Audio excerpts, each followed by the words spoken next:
Viral video detik-detik driver ojol nekat terobos iring-iringan Presiden Jokowi.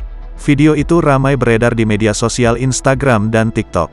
Salah satunya diunggah akun TikTok @raysebolang beberapa waktu lalu. Driver ojek online alias ojol nekat terobos pengawalan rombongan Presiden sambil bawa penumpang.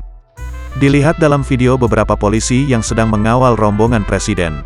Dan ada beberapa polisi dan anggota Dinas Perhubungan, Dishub, mengamankan jalan di sekitar jalur yang dilewati rombongan. Beberapa motor dan mobil pun terlihat melintas diikuti beberapa kendaraan lainnya.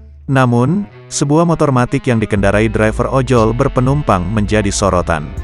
Soalnya, driver ojol tersebut berada di barisan pengawalan Presiden. Kemudian, seorang anggota polisi yang berada di lokasi berusaha meminggirkan pemotor itu. Driver ojol tersebut berhasil menghindar berikut dengan pemotor lain mengikuti iringan rombongan Presiden. Mungkin ingin cepat sampai ke tujuan jadinya driver ojol menyelinap ikuti rombongan. Aksinya pun menuai berbagai komentar dari warganet.